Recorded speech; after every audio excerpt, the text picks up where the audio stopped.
नमस्कार दोस्तों, आपने नेटो का नाम जरूर सुना होगा। नेटो की फुल फॉर्म होती है नॉर्थ एटलांटिक ट्रीटी ऑर्गेनाइजेशन। ये 32 देशों का एक सैन्य ग्रुप है, मिलिट्री ऑर्गेनाइजेशन है। जो भी नेटो के मेंबर कंट्रीज है, अगर उनमें से एक के ऊपर भी आक्रमण किया जाता है तो पूरे के पूरे 32 देशों के ऊपर आक्रमण माना जाता है और ये 32 के 32 देश उस देश के ऊपर टूट के पड़ते हैं, उसके ऊपर आक्रमण करते हैं। और नेटो का निर्माण अमेरिका ने करवाया था यूएसएसआर को काउंटर करने के लिए, यूएसएसआर के एग्रेशन को रोकने के लिए। तो प्रेजेंट का जो सिनेरियो है वो इस प्रकार है कि जापान के नए नए प्रधानमंत्री बने हैं और जापान के प्रधानमंत्री जिनका नाम शिगेरू इशिबा है, इन्होंने एक प्लान प्रपोज किया है, एक योजना रखी है कि जैसे अमेरिका ने यूएसएसआर को काउंटर करने के लिए, यूएसएसआर के एग्रेशन को रोकने के लिए एक नेटो का निर्माण करवाया था, एक सैन्य ग्रुप का निर्माण करवाया था, मिलिट्री ऑर्गेनाइजेशन का निर्माण करवाया था, वैसा का वैसा एशियाई नेटो का निर्माण करना जरूरी है। क्योंकि ये जो एशिया रीजन है इसमें चाइना का एग्रेशन धीरे धीरे बढ़ता जा रहा है। चाइना आए दिन छोटे मोटे देशों को परेशान करता रहता है। उसका जापान खुद शिकार, जापान भी है, उसका शिकार ताइवान भी है, उसका शिकार फिलीपींस भी है और बहुत सारे इस रीजन में छोटे मोटे देश है एशिया में, वो सारे के सारे चाइना के एग्रेशन का शिकार है। तो जैसे नेटो का निर्माण करवाया गया था वैसे के वैसे एक एशियाई नेटो का हमें निर्माण करना पड़ेगा, एक एशियाई नेटो को क्रिएट करना पड़ेगा, एक मिलिट्री ऑर्गेनाइजेशन बनानी पड़ेगी, सैन्य संगठन बनाना पड़ेगा और इसमें जो मेंबर होंगे वो वैसे के वैसे होंगे। अगर एक के ऊपर आक्रमण किया जाएगा तो बाकी सभी के ऊपर आक्रमण माना जाएगा। यह प्रस्ताव किसने रखा है? जापान के प्रधानमंत्री जो नए नए बने हैं 1 तारीख को, शिगेरू इशिबा ने। और अभी हमारे जो विदेश मंत्री हैं वो अमेरिका गए हुए थे और अमेरिका जाने के बाद ये एक समिति में बैठे हुए थे, एक समिट को प्रपोज कर रहे थे। वहां पर इनसे पूछा गया कि अभी अभी जापान के प्रधानमंत्री ने थोड़े दिन पहले एशिया नेटो के प्रस्ताव का प्रपोजल रखा है, आपके इसके ऊपर क्या विचार है? तो इसको इंडिया ने रिजेक्ट कर दिया है। यानी हमारे विदेश मंत्री एस जयशंकर साहब ने यह कहा कि हमारा इतिहास कुछ अलग है और हमारी सोच अलग है, हमारी रणनीति अलग है, हम जापान की इस विचारधारा से सहमत नहीं है, हम एशियाई नेटो का निर्माण नहीं चाहते हैं। और मैं आपको बता दूं कि जापान को ऐसा क्यों लगता है, क्योंकि जापान को ऐसा लगता है कि आने वाले भविष्य में अकेला अमेरिका उसको नहीं बचा पाएगा चाइना के एग्रेशन से। अकेला अमेरिका आने वाले समय में जापान को चाइना के एग्रेशन से नहीं बचा पाएगा, इसलिए एशिया नेटो का निर्माण करना जरूरी है। प्लस ये मैं आपको और बता दूं, भारत एशिया का एक प्रभावशाली देश है और भारत के बगैर एशिया नेटो अधूरा है, ये बात जापान जानता है, इसलिए उन्होंने भारत के सामने प्रस्ताव रखा था। तो क्या है ये मामला, इसको थोड़ा डिटेल में समझने का प्रयास करते हैं। India rejects Japan's call for Asia NATO despite growing tension with China. Bharat ने उस प्रस्ताव को, उस प्रपोजल को रिजेक्ट कर दिया है, अस्वीकार कर दिया है, जो जापान के प्रधानमंत्री ने रखा था कि हमें एशिया नेटो का निर्माण करना जरूरी है, उसको भारत ने रिजेक्ट कर दिया है। पहले हमारी चाइना के साथ काफी टेंशन बनी हुई है और हम टेंशन लेना नहीं चाहते और अभी इस वक्त एशिया नेटो की जरूरत है नहीं। क्यों नहीं जरूरत है वो अभी आपको समझ में आ जाएगी। क्या है ये मामला, अब मैं आपको थोड़ा बता देता हूं कि जापान में इस वक्त बहुत सालों से एक पार्टी है जो रूल कर रही है। उस पार्टी का नाम क्या है? उस पार्टी का नाम है लिबरल डेमोक्रेटिक पार्टी। अभी थोड़े दिन पहले आपने सुना होगा, जापान के प्रधानमंत्री शिंजो आबे हुआ करते थे, ये भी इसी पार्टी से थे, लिबरल डेमोक्रेटिक पार्टी से। फिर शिंजो आबे के बाद जापान के प्रधानमंत्री अभी थोड़े दिन पहले फूमियो किशिडा हुआ करते थे, फूमियो किशिडा भी इसी पार्टी से थे, लिबरल डेमोक्रेटिक पार्टी। और अभी अभी जापान के नए प्रधानमंत्री बने हैं जिनका नाम क्या है? Shigeru Ishiba. Shigeru Ishiba Japan के नए नए प्रधानमंत्री बने हैं और ये भी इसी पार्टी से हैं। मैं आपको बता दूं कि शिगेरू इशिबा राइवल है तो इसी पार्टी के। ये सारे के सारे जो प्रधानमंत्री एक ही पार्टी के हैं और वो पार्टी है लिबरल डेमोक्रेटिक पार्टी, लेकिन इनकी विचारधारा थोड़े शिंजो आबे से अलग है। ये शिंजो आबे के राइवल कहे जाते हैं। कई बार इनकी लड़ाई भी हो गई है और कई बार इनको पार्टी से बाहर भी निकाल दिया गया है और कई बार इन्होंने पार्टी के प्रेसिडेंट का चुनाव लड़ा है। एक्चुअली इन्होंने 5 बार पार्टी के प्रेसिडेंट का चुनाव लड़ लिया, पार्टी का लीडर बनने के लिए। 4 बार तो ये हार गए थे पहले और इस बार 5वीं बार ये जीत गए। 5th time the charm of Japan new Prime minister. 5 बार ये इस पार्टी के, लिबरल डेमोक्रेटिक पार्टी जो जापान की इस वक्त की सबसे बड़ी बहुमत वाली पार्टी है, इसका लीडर बनने के लिए, इसका प्रेसिडेंट बनने के लिए पहले चुनाव लड़ चुके थे। 4 बार ये पहले हार चुके हैं, 2 बार तो शिंजो आबे ने इनको हराया है और अभी ये 5वीं बार लीडर बन गए और लीडर बनने के बाद इनको जापान का प्रधानमंत्री बना दिया गया है। 1 तारीख को जापान के नए प्रधानमंत्री बनते हैं। कौन? शिगेरू इशिबा जापान के नए प्रधानमंत्री है और इन्होंने कुछ दिन पहले प्लान प्रपोज किया था, ये प्रस्ताव रखा था एशिया नेटो नेटो का। और मैं इनके बारे में थोड़ा बता दूं, ये जो जापान के नए प्रधानमंत्री है ये थोड़ी एनिमेशन वाली मूवी कुछ ज्यादा ही देखते हैं, कार्टून वाली मूवी कुछ ज्यादा देखते हैं और ये सपनों में थोड़े खो जाते हैं। ये आप इनकी जो तस्वीर देख रहे हैं, जापान में एक फेमस कैरेक्टर है जिसका नाम है ड्रैगन बॉल। ये ड्रैगन बॉल के कपड़े पहन के आम जनता के बीच में आम जनता को संबोधित करने के लिए आगे, और इनकी विचारधारा इस पार्टी के बाकी नेताओं से थोड़ी अलग है।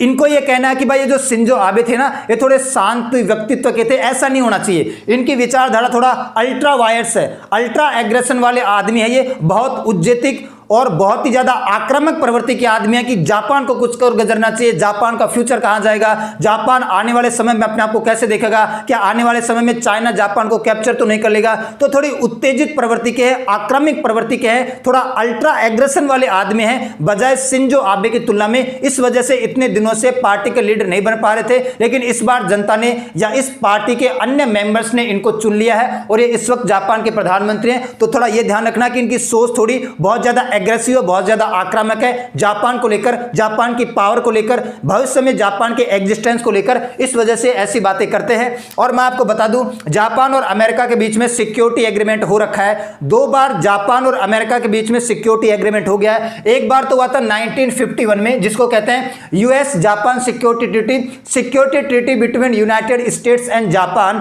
ठीक है। और इसका जो एडवांस वर्जन है या इसका जो नया वर्जन है वो 1960 में आता है। 1960 में इसका एक मॉडिफाइड वर्जन अपनाया जाता है जिसको बोला जाता है treaty of mutual cooperation and security between the United states and Japan. तो 1951 में पहली बार समझौता हुआ था, सिक्योरिटी एग्रीमेंट हुआ था और इसको थोड़ा मॉडिफाइड वर्जन में 1960 में वापस में बनाया गया था। तो अमेरिका के बीच में और जापान के बीच में एक सुरक्षा समझौता हो रखा है, एक सिक्योरिटी एग्रीमेंट हो रखा है जो ये कहता है कि अगर जापान के ऊपर कोई देश हमला करता है, जापान के ऊपर कोई देश अटैक करता है, तो जापान की सहायता करने के लिए तुरंत अमेरिका आएगा, तुरंत अमेरिका आकर इंटरफेयर करेगा और जापान की रक्षा करेगा। और इस मामले में जापान बड़ा अमाउंट खर्च करता है। जापान के अंदर अमेरिका की आर्मी पड़ी रहती है, आपको पता है, बहुत सारे एयर बेसेज है, बहुत सारे मिलिट्री बेसेज है। और अभी थोड़े दिन पहले आपने ये भी देखा होगा कि जो अमेरिका की आर्मी के सोल्जर्स है उन्होंने जापान की काफी लड़कियों का रेप भी किया, ये भी आपको सुनने को मिला था। तो अमेरिका हर उस स्थिति में जापान की सुरक्षा करेगा अगर जापान के ऊपर कोई देश अटैक करता है। एक सिक्योरिटी एग्रीमेंट हो रखा है किस किस के बीच, जापान और अमेरिका के बीच में। और अमेरिका की आर्मी बड़े पैमाने पर कम से कम 40 से 50 हजार के बीच में मिलिट्री यहां पर जापान में पड़ी हुई है। यह आपको थोड़ा पता होना चाहिए कि सिक्योरिटी एग्रीमेंट हो रखा है। और ये जो जापान के नए प्रधानमंत्री बने हैं जिनका नाम क्या है, इनका नाम शिंगेरू इशिबा है, ये चेक भी करना चाहते हैं यूएस की डिप्लोमेसी को कि यूएस की डिप्लोमेसी है क्या, यूएस की कूटनीति है क्या।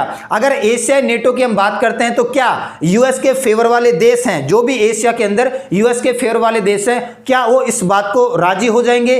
इस वजह से ये भी चेक करना चाहते हैं कि हमारे बहुत दिनों से अमेरिका के साथ अच्छे संबंध है, तो वो यूएस की डिप्लोमेसी को चेक करना चाहते हैं एशियन नेटो के माध्यम से। और वैसा चाहते हैं कि यदि एशियन नेटो बन जाता है, एक ऐसा सैन्य संगठन बन जाता है, मिलिट्री ऑर्गेनाइजेशन बन जाती है और उसमें ऐसा कुछ समझौता हो जाता है जैसे नेटो में हो रखा है कि एक देश के ऊपर अटैक होता है तो बाकी अन्य देशों के ऊपर अटैक माना जाएगा। और इस ग्रुप की खुद की एक आर्मी होगी, सभी देश की आर्मी इसमें थोड़ा थोड़ा कंट्रीब्यूट करेगी। तो इससे ये भी चाहते हैं कि अभी तो इतने दिनों से अमेरिका की आर्मी जापान में पड़ी हुई है, लेकिन अगर ये एशियाई नेटो बन जाता है तो फिर जापान की जो आर्मी है वो अमेरिका की धरती पर जाने में सक्षम हो जाएगी। अभी तक तो अमेरिका की आर्मी केवल जापान में रहती है, जापान की आर्मी अमेरिका तक नहीं जाती है। लेकिन यदि ये एशिया नेटो बन जाता है, ऐसा एग्रीमेंट हो जाता है जिसमें एक देश के ऊपर अटैक तो सभी देशों के ऊपर अटैक माना जाएगा, उस वजह से फिर क्या होगा कि जापान की आर्मी भी अमेरिका तक पहुंच जाएगी। वो इस वजह से यूएस की डिप्लोमेसी को चेक करना चाहते हैं कि यूएस के फेयर वाले देश क्या इसको सपोर्ट करेंगे या नहीं करेंगे। और एक बात मैं आपको बता देता हूं कि ऐसा जापान करना क्यों चाहता है, क्योंकि ये वाला जो रीजन है ना, यहां पर चाइना का एग्रेशन बढ़ता जा रहा है। चाहे वो जापान खुद हो, चाहे वो ताइवान हो, चाहे वो फिलीपींस हो, आए दिन इस बात की हमेशा पुष्टि लगी रहती है कि किसी भी दिन चाइना ताइवान को निगल लेगा, ताइवान को निगलने के बाद हो सकता है कि जापान एक मुट्ठी भर छोटा सा देश है इसको निगल लेगा, या फिर बाद में फिलीपींस को निगल लेगा। तो जापान को इस बात का बड़ा खतरा कि आज नहीं तो कल हमेशा तो अमेरिका मदद करेगा नहीं, और अकेला अमेरिका जापान की मदद कर नहीं सकता, जापान को भविष्य में बचा नहीं सकता। अगर ऐसा होता तो अमेरिका फिर रशिया के चंगुल से यूक्रेन को बचा लेता ना। एक बड़ा प्रश्न उठता है कि क्या अमेरिका रूस के चंगुल से यूक्रेन को बचा पाएगा। अगर नहीं बचा पाएगा तो यह बात सिद्ध हो जाएगी कि भविष्य में अमेरिका जापान को भी नहीं बचा पाएगा। तो जापान थोड़ा इनसिक्योर है इस मामले में, और इनसिक्योरिटी बनती भी है जब उसके बगल में इतना बड़ा दुश्मन बैठा हो। तो जापान को ऐसा लगता है कि अकेला अमेरिका उसको नहीं बचा पाएगा, और चाइना के एग्रेशन को रोकने के लिए हमें एक ऐसा एशिया नेटो का निर्माण करना पड़ेगा जो यहां पर एक मिलिट्री संगठन होगा और ये इस रीजन को प्रोटेक्ट करने का काम करेगा, जैसे यूरोप के अंदर नेटो प्रोटेक्ट करता है। और इंडिया के बगैर ये एशिया नेटो अधूरा है, इस बात को मान लेना। उसके बाद में ये तो प्लान प्रपोज किया था किसने, अभी मैंने आपको बताया कि जापान के जो नए प्रधानमंत्री बने, और अभी हमारे जो विदेश मंत्री हैं जिनका नाम एस जयशंकर है, ये अमेरिका में गए हुए हैं और ये एक बैठक को संबोधित कर रहे थे जिसका नाम है Carnegie Endowment for International Peace. Carnegie Endowment for International Peace, Washington DC में, अमेरिका के अंदर। वहां पर इनसे जब पूछा गया कि जापान के प्रधानमंत्री ने एक प्रस्ताव रखा है, प्रपोजल रखा है एशिया नेटो का, आपके इसके ऊपर क्या राय है, तो इन्होंने फिर क्या जवाब दिया कि देखो भाई, we don't have that kind of strategic architecture in हमार माइंड। जैसा जापान के माइंड में आर्किटेक्चर है, संरचना की, वो एक छोटा सा देश है, उसको भविष्य में कोई निगल सकता है, उसको खतरा पहुंचा सकता है ना, वैसी संरचना हमारे माइंड में नहीं है, वैसा आर्किटेक्चर हमारे दिमाग में नहीं है। दूसरा, we don't have a different history, different way of approaching, हमारा कोई ऐसा इतिहास नहीं है, हमने कभी भी किसी भी देश के साथ कभी ऐसा समझौता किया ही नहीं है कि अगर हमारे देश के ऊपर कोई अटैक करेगा तो दूसरे देश के ऊपर अटैक माना जाएगा, या दूसरे देश के ऊपर कोई अटैक किया जाएगा तो हमारे देश के ऊपर अटैक माना जाएगा। हमारा ऐसा कोई इतिहास नहीं रहा है, हमारी कोई ऐसी हिस्ट्री नहीं रही है जैसी जापान की हिस्ट्री है कि उसने अमेरिका के साथ समझौता कर रखा है कि अगर जापान के ऊपर अटैक होगा तो अमेरिका यहां पर सहायता करने के लिए आ जाएगा, अमेरिका ऊपर अटैक माना जाएगा। तो ना ही हमारा कोई ऐसा इतिहास है और ना ही हमारी कोई ऐसी रणनीतिक सोच है, हमारा दृष्टिकोण बिल्कुल अलग है और हम इस प्रपोजल को अस्वीकार करते हैं, इसको हम ठुकरा देते हैं। ये जो प्रस्ताव रखा है जापान के प्रधानमंत्री ने, हम इसको अस्वीकार करते हैं। तो हमारे जो विदेश मंत्री इन्होंने क्या कहा कि एशिया नेटो के दृष्टिकोण को साझा नहीं करते, हम एशिया नेटो का जो दृष्टिकोण है, जो पर्सपेक्टिव है, उसको साझा नहीं करते हैं। और जापान के विपरीत भारत कभी भी किसी अन्य देश के साथ संधि समझौते में नहीं रहा, सिक्योरिटी एग्रीमेंट में नहीं रहा है। तो यह हमारा थोड़ा इतिहास रहा है और हमारा इतिहास बिल्कुल अलग है, हमारा दृष्टिकोण बिल्कुल अलग है। तो जापान के लोगों को बुरा भी नहीं लगा और इन्होंने अपनी बात कह भी दी और इस प्लान को रिजेक्ट भी कर दिया है। तो हमारे विदेश मंत्री यानी भारत ने इस प्लान को रिजेक्ट कर दिया है। अच्छा, जब अमेरिका ने भी और भारत ने, दोनों ने ही इसको, अमेरिका ने भी रिजेक्ट कर दिया और भारत ने भी रिजेक्ट कर दिया, किसको, एशियाई नेटो के प्लान को, जो कि प्रस्ताव रखा था जापान के प्रधानमंत्री ने। तो फिर जापान के जो विदेश मंत्री हैं वो बीच में आते हैं थोड़ी साख सुधारने के लिए। जापान के विदेश मंत्री और जापान के जो डिफेंस मिनिस्टर हैं वो आपको यहां पर दिखाई दे रहे हैं। इनका नाम क्या है, ताकेशी इयावा। ताकेशी इयावा जापान के विदेश मंत्री और रक्षा मंत्री है। ये बचाव में आते हैं जब अमेरिका ने और भारत ने दोनों ही एशिया नेटो के प्लान को रिजेक्ट कर दिया। इन्होंने क्या, अरे Japan minister says they are not pursuing PM Asian NATO proposal. Japan ये जो प्रस्ताव रखा है जापान के प्रधानमंत्री ने, इसको परस्यू नहीं करता, इसको आगे नहीं बढ़ाना चाहता है। इन्होंने रखा है कि they are not working on proposal by the new Prime Minister Japan. ये जो नया प्रपोजल रखा है जापान के प्रधानमंत्री ने, जापान के प्राइम मिनिस्टर ने, इसको जापान प्रपोजल को आगे नहीं चलाएगा, इसको आगे लेके नहीं जाएगा। तो हम इसके ऊपर काम नहीं कर रहे हैं। वो तो हमारे प्रधानमंत्री की उपज है, हमारे प्रधानमंत्री ने एक आइडिया बताया अपने हिसाब से, हम इस आइडिया पर फिलहाल काम नहीं कर रहे हैं। लेकिन इन्होंने साथ में यह भी कहा कि Japan foreign minister says Asian NATO is an idea of for future. अभी जो जापान के प्रधानमंत्री ने एशिया नेटो का प्लान बताया है, अभी फिलहाल इस वक्त हम इसके ऊपर काम नहीं कर रहे हैं, इसके ऊपर ध्यान नहीं दे रहे हैं, लेकिन भविष्य में हो सकता है कि हम इस आइडिया के ऊपर काम करेंगे। फिलहाल हमारी या जापान की कोई ऐसी मंशा नहीं है, ये हमारे प्रधानमंत्री की एक उपज मात्र है। उनको ऐसा लगता है कि एशिया नेटो बनना चाहिए। फिलहाल जापान इस प्रपोजल पर, इस प्रस्ताव पर काम नहीं कर रहा है। भविष्य में वो इस आइडिया पर काम कर सकता है, ये भविष्य की बात है। तो इन्होंने थोड़ा बोलकर जापान की इज्जत को सुधार लिया है। अब देखो, जापान एक प्रभावशाली देश है, उसका प्रधानमंत्री कुछ बोल रहा है और भारत ने और अमेरिका ने उसके प्रपोजल को रिजेक्ट कर दिया, तो थोड़ी बहुत तो बनता ही है ना, इसलिए उन्होंने बात को सुधार लिया है। और देखो, अमेरिका क्यों नहीं चाहता, अमेरिका यहां पर मजबूर क्यों है, क्योंकि अमेरिका भी इन चीजों को अफोर्ड नहीं कर सकता है। देखो, दुनिया में बहुत सारे मामले चल रहे हैं, एक तो रशिया और यूक्रेन का युद्ध चल रहा है, वहां पर अमेरिका फंसा पड़ा है। इसके अलावा Israel Iran, Israel Hamas, Israel Hezbollah, middle east का क्राइसिस चल रहा है, रशिया और यूक्रेन का क्राइसिस चल रहा है। इसके अलावा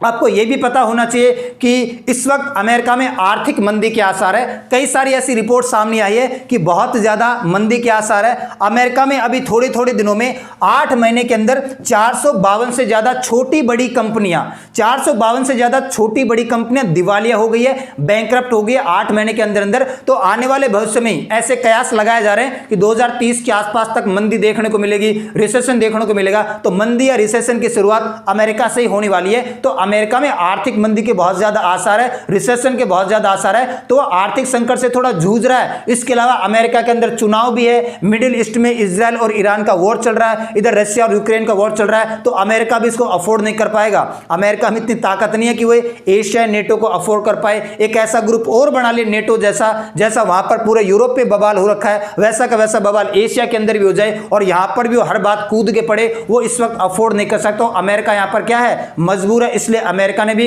एशिया नेटो के प्लान को फिलहाल तो रिजेक्ट कर दिया कि एशिया नेटो जैसी कोई भी चीज नहीं होनी चाहिए। और मैं आपको बता देता हूं कि ये जो नेटो ग्रुप है ये 1949 में बनाया गया था, आपको पता होना चाहिए। और नेटो में इस वक्त कितने देश हैं, 32 देश हैं। 2 तो उत्तरी अमेरिका के देश है, अमेरिका और कनाडा। 2 तो उत्तरी अमेरिका कॉन्टिनेंट के देश है और 30 देश यूरोप के हैं। 32 देशों का एक ग्रुप है और ये एक मिलिट्री ऑर्गेनाइजेशन है, एक सैन्य संगठन है। एक देश के ऊपर अटैक किया जाएगा तो बाकी सभी देशों के ऊपर अटैक माना जाएगा।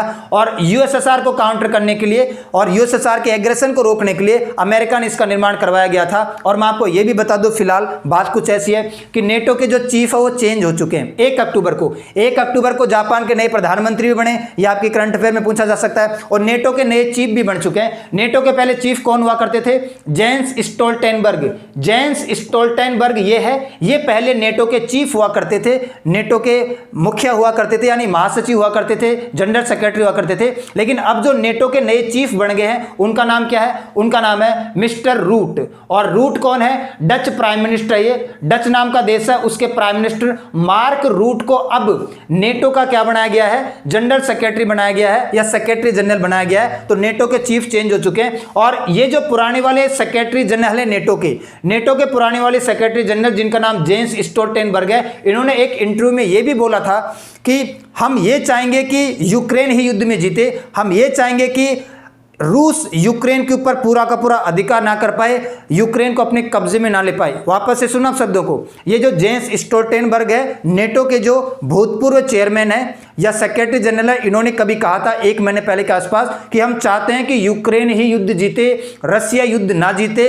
रसिया किसी भी तरीके से यूक्रेन को अपने अधिकार में ना ले जा पाए, कब्जे में ना ले जा पाए, वरना इससे फिर चाइना मोटिवेट हो जाएगा। इस बात से चाइना को मोटिवेशन मिलेगा कि जैसे रूस ने पूरे के पूरे यूक्रेन को अधिकार कर लिया, पूरे के पूरे यूक्रेन को अधिकार में ले लिया, हड़प लिया, कब्जे में ले लिया, तो मैं भी ताइवान को कब्जे में ले सकता हूं, मैं भी जापान को कब्जे में ले सकता हूं, मैं भी फिलीपींस को कब्जे में ले सकता हूं। तो ये बहुत बड़ी बात है। आपको सुनने में भले छोटी लग रही है कि अगर वाकई अगर रूस ने यूक्रेन के ऊपर क्या कर लिया, कब्जा कर लिया, तो इससे चाइना मोटिवेट हो सकता है। और चाइना को मोटिवेशन किस बात का मिलेगा कि जैसे रूस ने यूक्रेन को निगल लिया, यूक्रेन के ऊपर अधिकार कर लिया, अमेरिका कुछ नहीं कर पाया, अमेरिका कुछ भी नहीं है, वैसे ये मोटिवेट होके ताइवान को कब्जे में ले सकता है, जापान को कब्जे में ले सकता है, फिलीपींस को कब्जे में ले सकता है, इससे मोटिवेट हो सकता है। तो इस बात का भी डर है कि किसी भी कीमत पे यूक्रेन ही जीते, रशिया ना जीत पाए। ठीक है, तो आज के लिए इतना ही करते हैं, मिलते हैं नेक्स्ट क्लास में, तब तक के लिए सभी को धन्यवाद।